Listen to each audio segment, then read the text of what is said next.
Hey, it's David Baer here, and in this brief video, we're going to be talking about how to get prospects calling you by using a system called voicemail drops.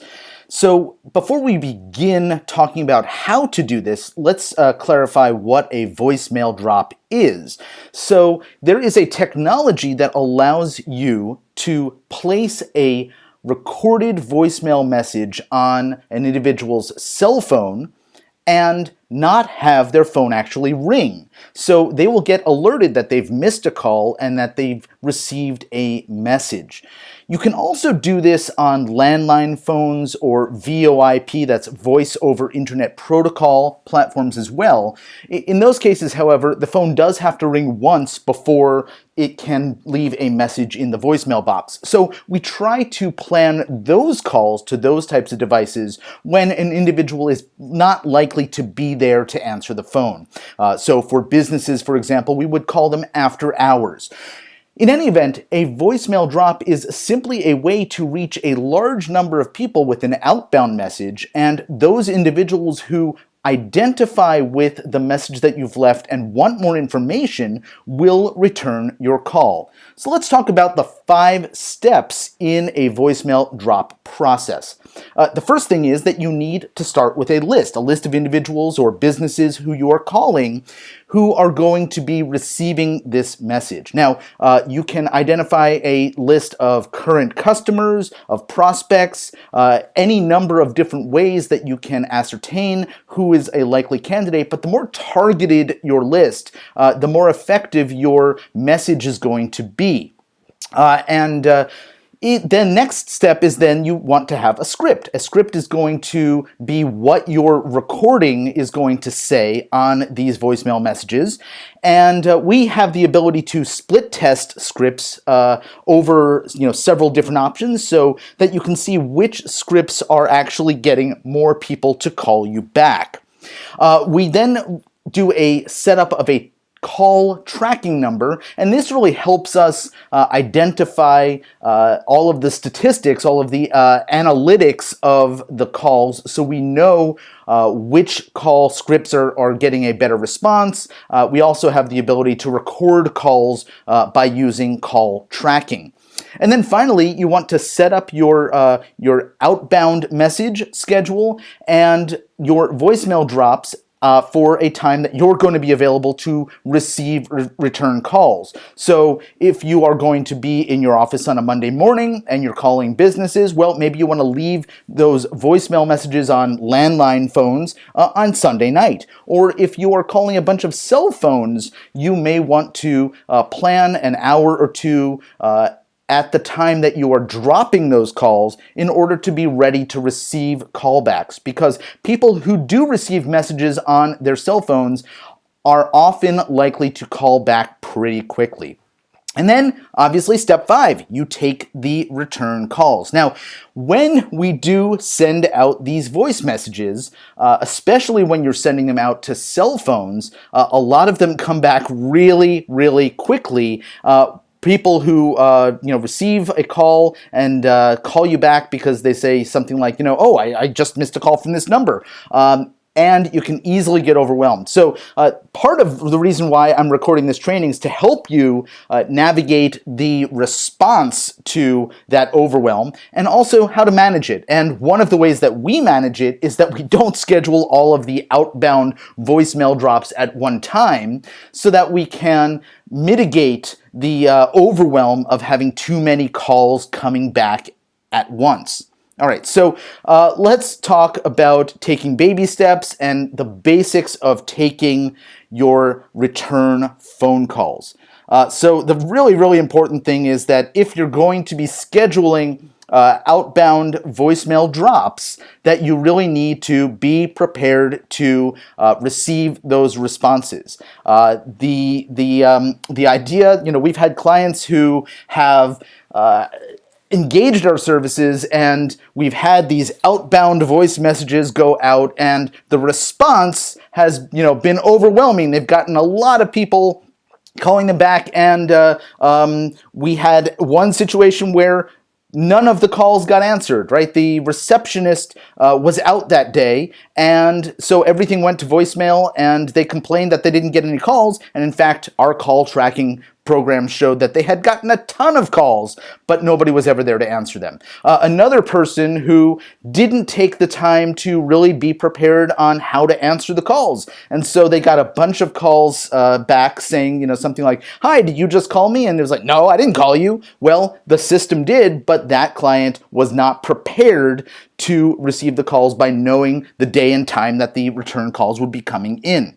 So you really want to make sure that you set a dedicated time to take those inbound calls. And we work with our clients, those of you out there using our system, to make sure that we schedule this at a time that you're going to be available to receive those calls.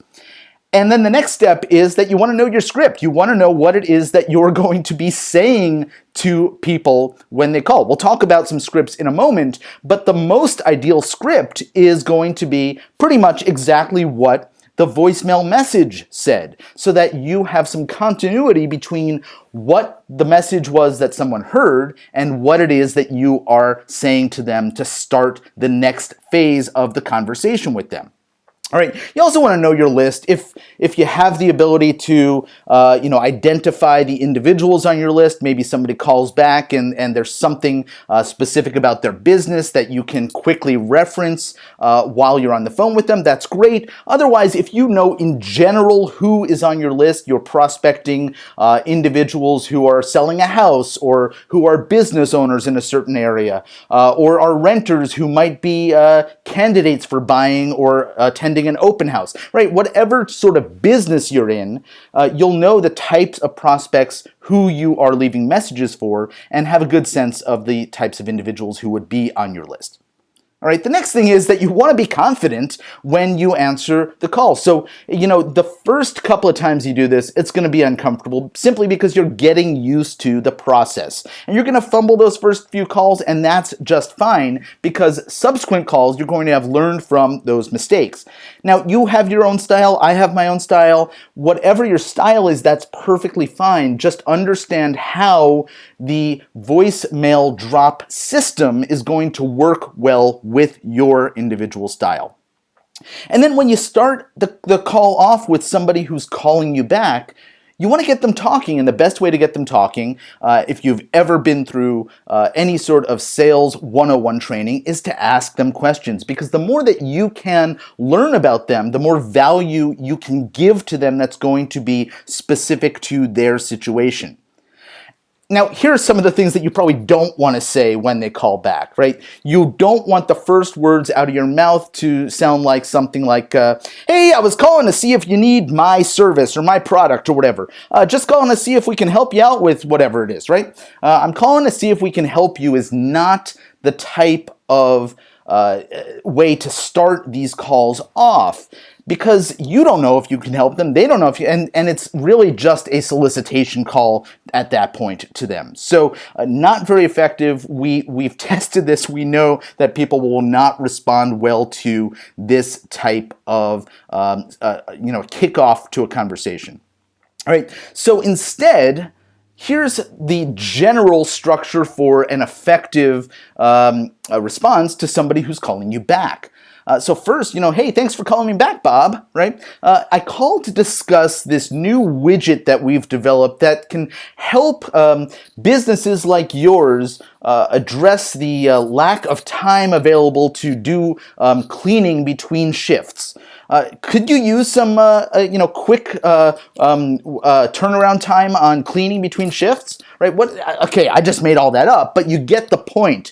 You can insert the specifics of your business, your offer, whether you are a real estate broker or an insurance agent or a restaurant offering, a free drink with someone's meal. You have the ability to use this general structure to start off a conversation. And you notice that this script or this response to somebody calling you back ends in a question. Could you use more hours in the day? Could you use some inbound leads? Could you use, et cetera, right? So find the particulars that are going to work for your business in this general structure. You can change it up, of course, but this is a great way to get a conversation started.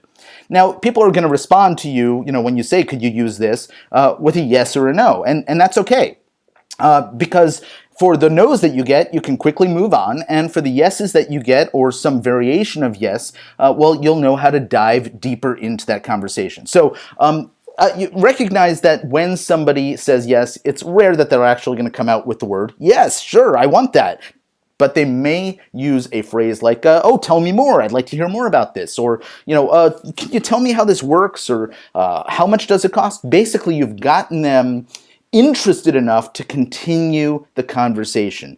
And what you want to do is keep your response brief and don't try to sell them anything on this call. Really, this is a beginning of a conversation, a beginning of a relationship, and your goal here should not be to close a sale, but it should be to get a follow-up appointment, to sort of talk about what it is that you're offering in more depth and how your system or your service or your product can benefit them in some way.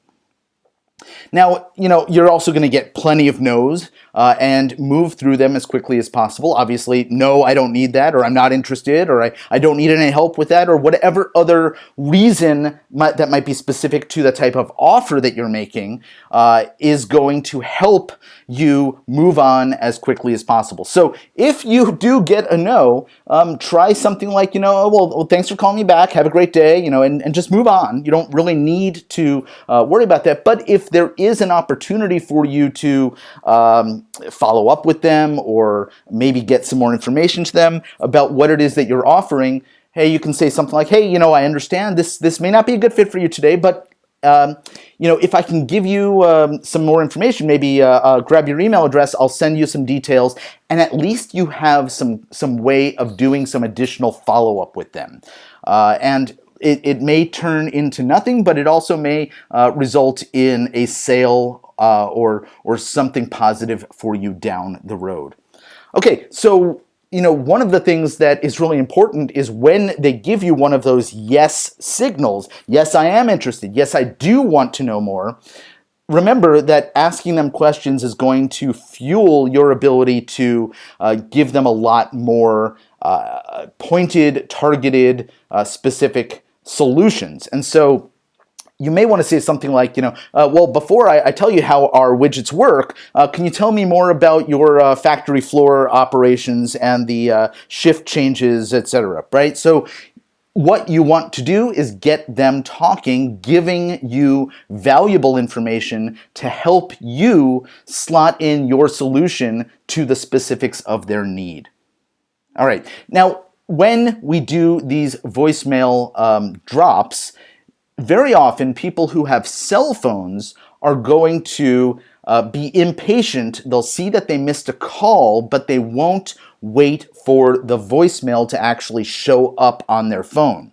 And so you should expect that a certain percentage of people are going to call back with a, hi, did you just call? Or I just missed a call from this number. What were you calling about?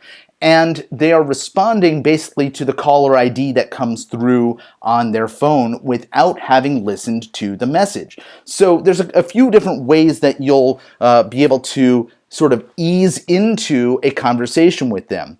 And if they haven't had the benefit of hearing your outbound message, well, there's a way for you to rectify that situation pretty quickly. So for many of our clients, what we do is we have our call tracking number show up on their ID so that when they get an inbound call, they'll recognize the number. Oh, this is a call from this campaign that we just did. It's somebody who is responding to my message, right? And so you may want to answer something along the lines of, hi, this is Bob. Did you get my message? And then when they say no, you say, oh, okay, that's all right. I just left you a voicemail message, and then just repeat exactly what the message said. So, I was calling today because I wanted to let you know about our widgets and how they can solve the problem of cleaning in a tight shift turnaround. Would you have some interest in chatting about that with me today?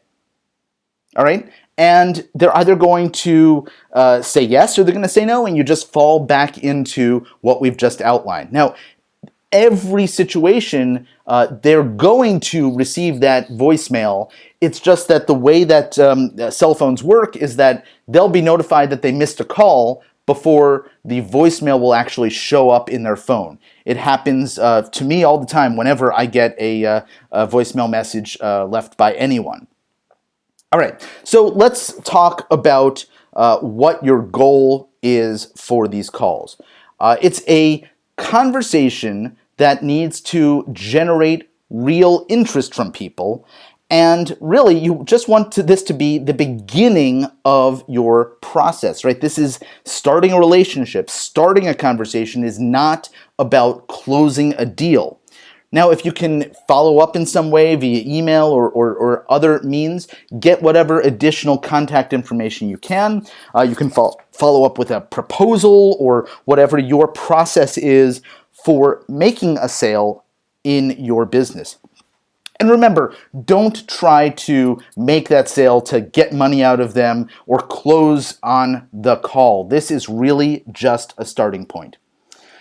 So that's about it. If you are already a client of ours, we've had the opportunity to speak with you and work with you on building out one of these campaigns. Thanks for watching. If you are curious about how you can utilize a voicemail drop system in your business, please, by all means, come and visit us over at advisorinbound.com/RVM. And we'll be glad to hop on the phone with you, chat about our service, and see if what we do could be a good fit for you in generating more inbound phone calls from prospects. This is David Baer with Baer on Marketing and Advisor Inbound. Thanks so much for spending a couple of minutes with me to go through the process of leveraging voicemail drops to build your business.